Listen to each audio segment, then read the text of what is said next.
Assalamualaikum warahmatullahi wabarakatuh. Selamat pagi semua. Semoga kita diberi kesehatan dan tetap semangat untuk menjalankan aktivitas kita di setiap harinya. Kami dari kelompok 7 yang beranggotakan 2 orang, yaitu dengan saya sendiri, Fadila Kalsum Ferdiansyah, dengan NIM 20131500023, dengan rekan saya yaitu Fatul Muin 20131500022, akan mempresentasikan hasil PowerPoint kami dengan mata kuliah Ulumul Quran dengan judul Kisah dalam Al-Quran. Dosen pengampu Ibu Munira STHI M.Hum. Definisi kisah dalam Al-Quran.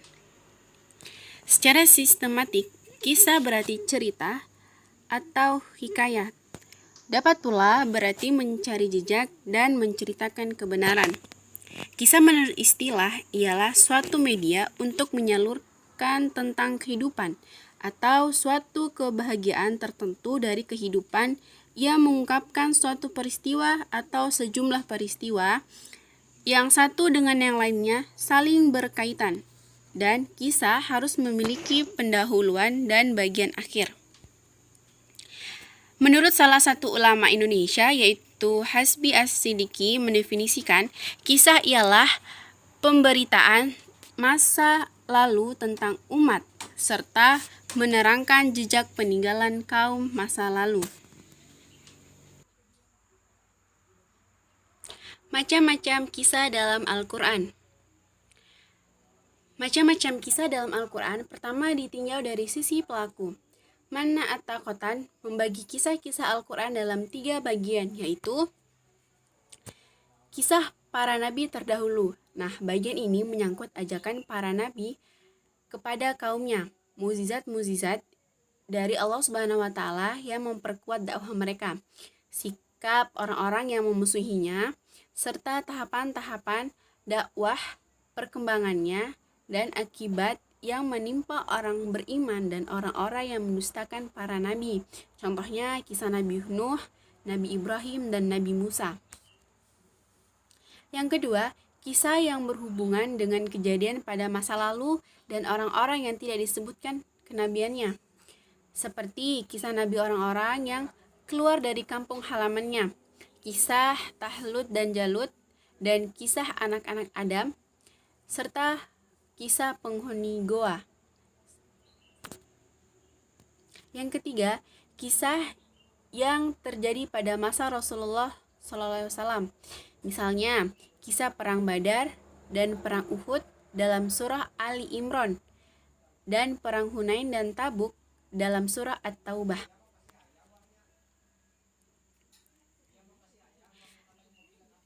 Yang kedua, dilihat dari segi panjang pendeknya.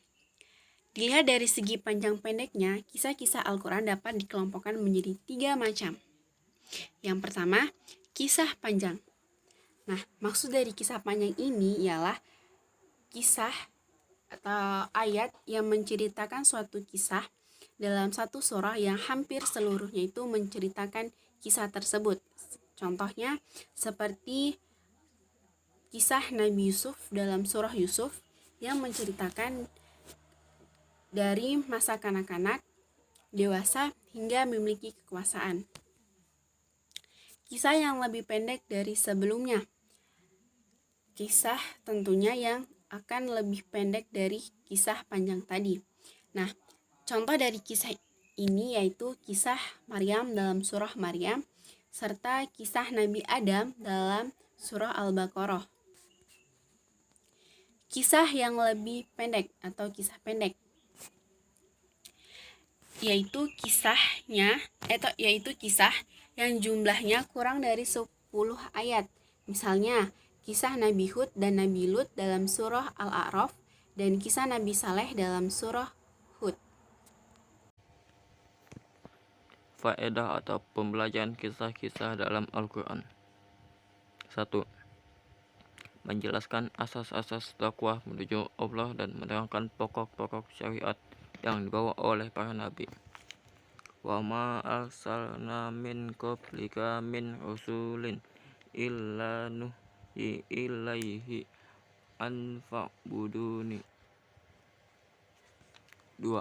Meneguhkan hati Rasulullah dan hati umat Muhammad atas agama Allah, memperkuat keyakinan orang mukmin tentang menangnya kebenaran dan para pendukungnya, serta hancurnya kebatilan dan para pembela. Wa kullan nakusso alaika min anba'i rusuli ma nusabbitu bihi fuadaka wa ja'aka fi hadhihi hil haqqu wa mau'izatun wa dzikra lil mu'minina.